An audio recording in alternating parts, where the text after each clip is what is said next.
అందరికీ నమస్కారం. నేను Swaroopa Putlapalli. Welcome to trending topic.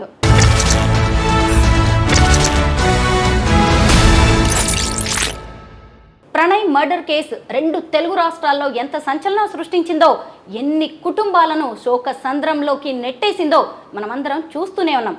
అప్పటి నల్గొండ జిల్లా ఎస్పీ సీనియర్ ఐపీఎస్ ఆఫీసర్ ఏవి రంగనాథ్ గారు నాతో పాటు ఉన్నారు. ఆయనతో మాట్లాడి ఎన్ని ఒత్తిడులు వచ్చినా నల్గొండ జిల్లా పోలీసులు ఈ కేసును ఎలా డీల్ చేశారు, అసలు తన తండ్రి ఏ తప్పు చేయలేదు, అన్యాయంగా ఈ కేసులో ఇరికించారు అని A6గా ఉన్న శ్రవణ్ కుమార్ కూతురు ఎందుకు ఆరోపిస్తోంది, ఈ తరం ప్రేమ జంటలకు తల్లిదండ్రులకు ఆయన ఏం చెబుతారో తెలుసుకుందాం. సార్ నమస్తే. నమస్కారం. అమృత ప్రణయ్ ప్రేమ వివాహం, అలాగే పెద్దలు సీరియస్గా ఉన్నారు, కొంచెం మీరు చూసుకోండి అని మీకు మొదటి నుంచి కూడా నల్గొండ జిల్లా ఎస్పీగా ఛార్జ్ తీసుకునే టైంకే ఇన్ఫర్మేషన్ అయితే ఉంది సార్. మీరు మారుతీరావుని అలాగే శ్రవణ్ కుమార్ని పిలిచి మాట్లాడడం, కౌన్సిలింగ్ ఇవ్వడం కూడా జరిగింది. అయినా సరే ప్రణయ్ హత్య జరిగింది సార్. అంటే మారుతీరావు ఇంత పని చేస్తాడు అని మీరు ఊహించలేకపోయారా? లేదు, చూడండి, ఇప్పుడు ఇది ఆల్రెడీ నేను 2018 ప్రెస్ మీట్ పెట్టాం. సెప్టెంబర్ 18వ తారీఖు ఈ మర్డర్ అయిన తర్వాత ముద్దాయిలను అరెస్ట్ చూపిస్తున్న క్రమంలో ప్రెస్ మీట్ పెట్టినప్పుడు కూడా దీని మీద నేను ఆ రోజు చెప్పడం జరిగింది. Even at the cost of reputation. మళ్ళీ ఇంకొకసారి కూడా చెప్తాను. నేను మార్చ్ 2018లో అక్కడ ఎస్పీగా ఛార్జ్ తీసుకున్నాము. తీసుకున్న తర్వాత అప్పుడు ఐజీ గారిని కలిసినప్పుడు, స్టీఫెన్ రవీంద్ర గారు ఐజీగా ఉండేవారు. సో ఐజీ గారిని కలిసినప్పుడు అప్పుడు ఐజీ గారు నాకు ఇక్కడ ఒక ఇష్యూ అవుతుంది మిర్యాలగూడలో, ఇది ఒక కులాంతర వివాహం. అప్పుడే అంటే జనవరిలో మ్యారేజ్ అయింది, జనవరి 30-31 ఒక మ్యారేజ్ అయ్యింది అనమాట. వైశ్యాస్ అమ్మాయి అమృత అండ్ ఈ ఎస్సీ కులస్తుడైనటువంటి దళిత యువకుడు ప్రణయ్, వీళ్ళిద్దరి మధ్యలో ప్రేమ సంబంధించిన ఇష్యూ. అండ్ అప్పటికే కొంత ఇష్యూ కొంచెం జటిలమవుతున్న దీన్ని ఐజీ గారు నాకు ఆల్రెడీ హింట్ ఇచ్చారు, కొంచెం జాగ్రత్తగా గమనిస్తుండండి అని కూడా చెప్పారు. అది ఎప్పటికైనా కానీ ఇష్యూ పెద్దదిగా అవ్వచ్చేమో అని కూడా నాకు హింట్ ఇచ్చారు. ఇస్తే నేను వెంటనే న్యాచురల్గా నేను చేరిన ఒక వారం 10 రోజుల్లోనే నా ఆఫీస్లోనే, అంటే అప్పుడు ఎస్పీ ఆఫీస్ నల్గొండ ఆఫీస్కి పిలిపించాం కూడా. ప్రణయ్ మన మారుతీరావు గారిని ఆయన కూడా పిలిచాం. మారుతీరావుని పిలిపించి పక్కన స్థానికంగా అంటే మిర్యాలగూడ అధికారులు కూడా ఉన్నారు, వాళ్ళందరి సమక్షంలో కూడా మాట్లాడినప్పుడు జనరల్గా మారుతీరావు సార్ మాది అయింది 2 నెలలు అయిపోయింది, అప్పటికే మ్యారేజ్ అయ్యో వాట్ ఎవర్ ఇది, సో ఇక ఎవరి దారి వాళ్ళది, నాకు బిడ్డ లేదనేటట్టు నేను అనుకుంటాననేటట్టు ఆ ధోరణిలో మాట్లాడాడు. జనరల్గా అలానే మాట్లాడుతుంటారు ఇటువంటి మ్యారేజెస్ ఇష్యూస్లో. అలా మాట్లాడుతూ మాకు పూర్తిగా మేము తెగదెంపులు తీసుకున్నాం, నాకు అసలు ఇక వాళ్ళు ఎవరో మేము అనే పద్ధతిలో మాట్లాడినప్పుడు సరే ఓకే, బట్ జాగ్రత్త అని ఒక హెచ్చరిక చేసి ఆయన వెళ్ళిపోయిన తర్వాత మా అధికారులు కూడా చెప్పాను, జాగ్రత్త, కొంచెం మనం వాచ్ చేస్తుండాలి, ఎందుకంటే ఇతను చెప్పిన దాని మీద మనం బేస్ అవ్వాల్సిన అవసరం లేదు, మనం వెయిట్ చేసి వాచ్ చేద్దాం, కొంచెం చూస్తుండండి ఏం జరుగుతుందనేది కూడా అక్కడ కొంచెం నిశ్చితంగా గమనిస్తుండండి అక్కడ పరిస్థితులను కూడా చెప్పడం జరిగింది. అది అయిపోయింది. అయిన తర్వాత నెక్స్ట్ వీళ్ళు ఆగస్ట్లో మ్యారేజ్ మళ్ళీ రిసెప్షన్ పెడతారు. ఈ మ్యారేజ్ వీళ్ళది ప్రణయ్ అండ్ అమృత వాళ్ళు ఆగస్ట్లో అక్కడ మిర్యాలగూడలో రిసెప్షన్ పెడతారు. అప్పుడు కొంత ఫొటోస్ అవన్నీ కూడా అక్కడ లోకల్స్ వీళ్ళు వాట్సాప్లలో అవి తిరుగుతూ ఇతని దృష్టి కూడా వెళ్ళటం, వాళ్ళంతా కూడా అందరిని ఇన్వైట్ చేస్తూ ఇదంతా ఉంటే అతను కొంత ఇంకాస్త ఇబ్బందిగా ఫీల్ అయినట్టు అనిపించింది. బట్ అలానే ఆ ఫొటోస్ చూసే అతను కుట్రకి తెరలేపాడంటే కాదు, దానికన్నా 2-3 నెలల ముందే అంటే జూన్ నుంచే అతను ప్లాన్ చేయటం అనేది మనకి దృష్టికి వచ్చింది అనమాట. ఎందుకంటే సిమ్ కార్డ్స్ కొన్నదంతా కూడా అప్పుడే ముందే కొంటారు, దానికి కావాల్సినటువంటి ఇది బండి కొనేది కూడా ముందే కొంటారు, ఇవన్నీ కూడా ముందే జరిగిపోయినాయి. అంటే కేవలం పెళ్లి చేసుకుంటున్నారు అనే దాంతో ఇతను అప్పుడే ప్లాన్ చేశాడు అనేది అంటాం కూడా కరెక్ట్ కాదనమాట. సో ఇతను సరే ఆ విధంగా పెళ్ళి చేసుకునే క్రమంలో అమృత వాళ్ళ మదర్ వాళ్ళతోటి మెల్లిగా ప్యాచప్ అవ్వటం కూడా జరుగుతుంటుంది అనమాట. అమృత తర్వాత ప్రెగ్నెంట్, అప్పటికే ప్రెగ్నెంట్, అంటే పెళ్ళి అంటే ఇది రిసెప్షన్ లాగా, పెళ్ళి అప్పటికే అయిపోయింది, అంటే జనవరిలోనే వీళ్ళు ఆర్య సమాజ్లో పెళ్లి చేసుకోవడం జరుగుతుంది. అంటే అప్పటికి దాదాపు 8-9 నెలలు అయింది కదా, సెప్టెంబర్లో అదే ఆగస్ట్ అంటే 7-8 మంత్స్ అవుతుంది.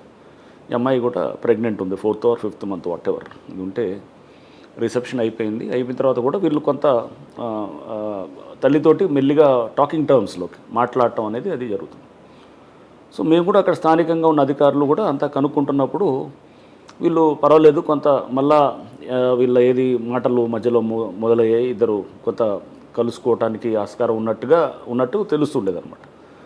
సో వీళ్ళు కూడా వచ్చేసి వాళ్ళు మాకు ఇప్పుడు కొంత ప్యాచప్ అవుతున్నది అనేటటువంటి ధోరణిలో అక్కడ లోకల్ ఆఫీసర్స్ కూడా చెప్పడం అనేది ఉన్నప్పుడు న్యాచురల్గా మేమేమనుకుంటాం, సరే కింద వాళ్ళు బాగా అవుతున్నప్పుడు మనం ఎందుకు మళ్ళీ వెళ్ళి పెట్టి మనం ఏదో దాంట్లో అనవసరంగా కాంప్లికేట్ చేయటం. ఫస్ట్ ఏదో గొడవ వచ్చింది, విడిపోయారు ఎవరు వాళ్ళు మళ్ళీ తొందరగా వాళ్ళు త్వర ప్యాచప్ అవ్వాలని చూస్తున్నప్పుడు గుడ్, అది దట్ ఈస్ హౌ ఏదో మెల్లిగా టైం తోటి వీళ్ళందరూ కలిసిపోతారేమోలే అనుకునేటటువంటి దాంతో మేము కూడా ఉన్నాం అనమాట. వాళ్ళు కూడా అదే పద్ధతిలో చెప్పారు. మారుతీరావు చెప్పినప్పుడు నేను ఫస్ట్ బేస్ అవ్వలేదు, కానీ ఎప్పుడైతే అమృత ప్రణయ్ వాళ్ళు మేము బాగా అవుతుంది అనుకున్నప్పుడు మేము కొంత నమ్మటం అనేది జరిగిందనమాట. అది తల్లిని అంటే అమృత వాళ్ళ తల్లి తోటి వీళ్ళు మెల్లిగా మాట్లాడటం అండ్ ఈ అమ్మాయి ప్రెగ్నెంట్ ఉన్న విషయం కూడా ఆ తల్లికి చెప్పటం, తల్లి కూడా వీళ్ళతో మాట్లాడటం ఇది జరుగుతుందన్నమాట. మారుతీరావు కూడా ఈ తల్లి ద్వారా సమాచారం కూడా సేకరిస్తూ ఉండేవాడు అన్నమాట. అంటే ఈ డాక్టర్ దగ్గరికి వెళ్తుందా ఏంటి జరుగుతుందా అనేది కొంత విషయం కూడా ఇతను సేకరిస్తుండేవాడు. ఇది జరుగుతున్నటువంటి దీంట్లో మేము ఎక్స్పెక్ట్ చేయండి ఇక్కడ అనమాట. అంటే వాళ్ళు పిల్లలు వాళ్ళే వచ్చేసి మేము బాగున్నాం అనేటప్పుడు చెప్పినప్పుడు స్థానికంగా ఉన్న అధికారులు కూడా న్యాచురల్గా అంత బాగుంది అనుకున్నప్పుడే మేము దాన్ని ఓకే అంత ప్యాచప్ అవుతున్న దీంతో మేము కూడా కొంత సర్లే అనుకునే దాంతో ధోరణితో తర్వాత జరిగినటువంటి పరిణామాల్లో కూడా ఇదంతా కూడా నేను అప్పుడు ప్రెస్ మీట్లో కూడా ఇదంతా చెప్పడం కూడా జరిగిందనమాట. కూతురి కోసం కులం కోసం ప్రణయ్ని చంపడానికి కూడా వెనకాడని మారుతీరావు తనెందుకు ఆత్మహత్య చేసుకుని ఉంటాడని మీరు అనుకుంటున్నారు సార్? మారుతీరావు ఆత్మహత్య చేసుకున్నప్పుడు మేము కూడా యాక్చువల్గా సర్ప్రైజ్ అయ్యాను. కొంత అంటే బాధ కూడా పడ్డాం, అది కూడా చెప్పాను ఎందుకు బాధపడ్డాం అనేది కూడా. అంటే చాలా అమితంగా ప్రేమించాడు, బేసికల్గా తన బిడ్డని అమితంగా ప్రేమించాడు.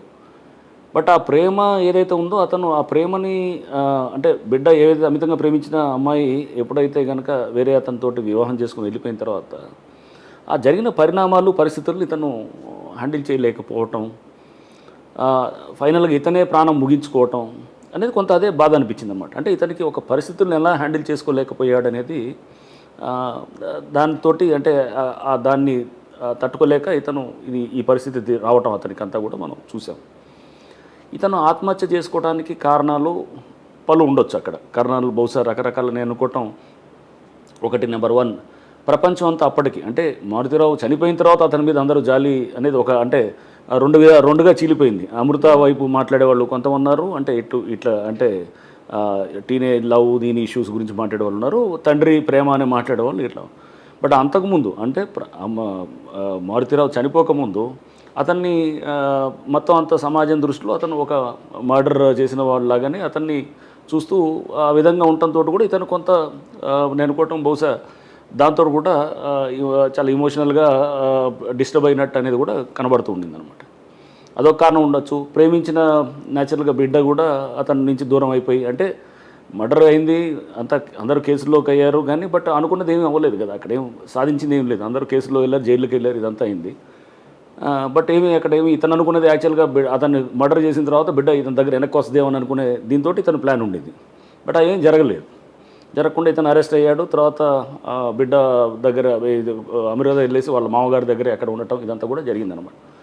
ఇతను అనుకున్న క్యాలిక్యులేషన్స్ ఎక్కడ వర్కౌట్ కావట్లేదు. బిడ్డ కూడా ఇతన్ని ఏది తప్పుగా అంటే ఒక మర్డర్ చేసిన దీనిలాగానే సమాజంలో అయితే అనుకుంటుంది, అలానే బిడ్డ కూడా అనుకోవటంలో కూడా అనుకుంటుంది. దీంతోపాటు కేసు కూడా మేము కొంత పగడ్బందీగా బిల్డ్ చేయడం కూడా అతను కూడా 1-2 సందర్భాల్లో అక్కడిక్కడ మాట్లాడటం కూడా మేము విన్నాం అనమాట. అది మాకు కూడా సమాచారం వచ్చింది.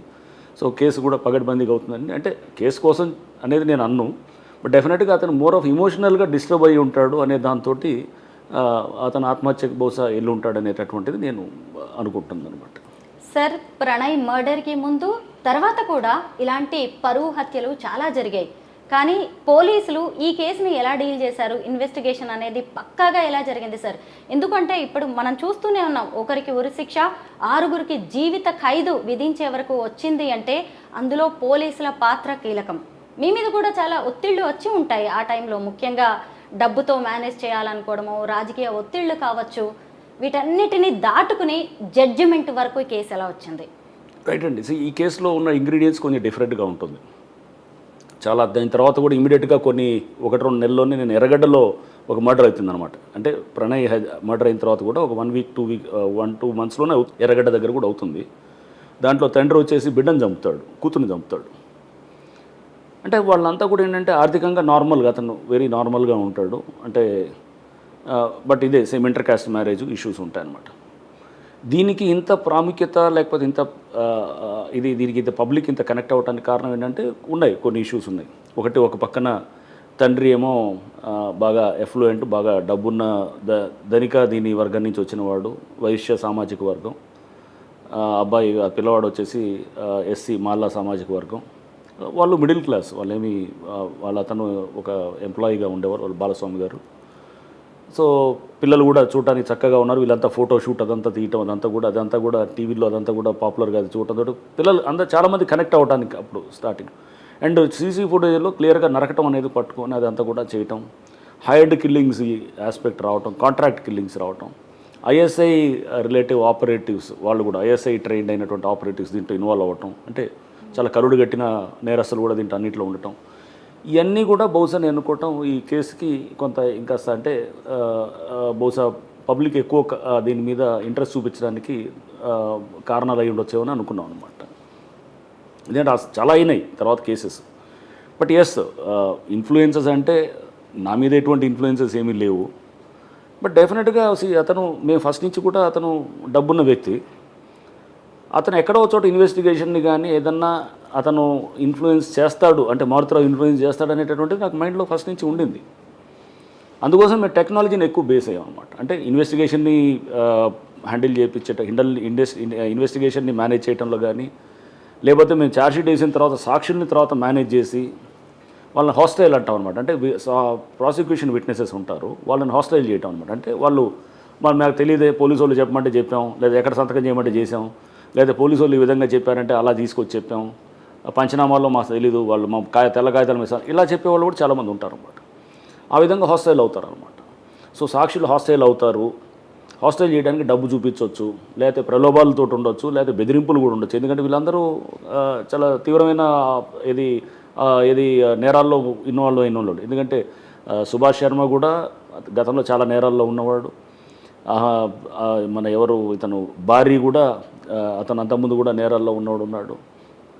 అండ్ ఇతను మన A3 ఉన్నటువంటి ఇతను మన అస్గర్ కూడా, A3 అస్గర్ కూడా అతను ఇంకా వీళ్ళందరికన్నా ఎక్కువ ఇతనికి అంటే ఇన్వాల్వ్మెంటు, చాలా మర్డర్స్లో ఉన్నాడు, చాలా క్రైమ్స్లో ఇన్వాల్వ్ అయినటువంటి అస్గర్ అలీ. సో వీళ్ళందరూ ఈజీగా భయంతో మేనేజ్ చేయడానికి ట్రై చేయొచ్చు, లేకపోతే మారుతిరావుకు ఉన్న డబ్బు బలంతో మేనేజ్ చేయడానికి ట్రై చేయొచ్చు అనే దాన్ని ఫస్ట్ నుంచి నాకు ఐడియా ఉంది. అందుకోసం ఫస్ట్ నుంచి కూడా దర్యాప్తుని టెక్నాలజీ మీద ఎక్కువ పోవాలనే దాంతో టీమును కూడా అలానే తయారు చేసాం అనమాట. చేసినప్పుడు కూడా అక్కడ టెక్నికల్ చూసేటటువంటి అప్పుడు రాజశేఖర్ అని చెప్పేసి ఎస్ఐ ఉండేవాడు, సో టెక్నాలజీ రిలేటెడ్ అతన్ని, నెక్స్ట్ సుధీర్ అని చెప్పి అతన్ని, ఇంకా టాస్క్ ఫోర్స్ ఇన్స్పెక్టర్స్ ఉన్నారు. సో టెక్నికల్గా ఉండే టీమ్స్ని కూడా ఎక్కువ దీంట్లో ఇన్వాల్వ్ చేసామన్నమాట. చేసి సాంకేతిక పరిజ్ఞానాన్ని చాలా విస్తృతంగా వాడాం, సైంటిఫిక్ ఎవిడెన్స్ని, టెక్నాలజీని అనమాట. సో ముందుగానే అంటే ఊహించాను ఇది అవుతుందనే దాన్ని ఊహించే మేమంతా కూడా దాన్ని తగ్గట్టుగా ప్లాన్ చేయటం కూడా జరిగింది అనమాట కేసు.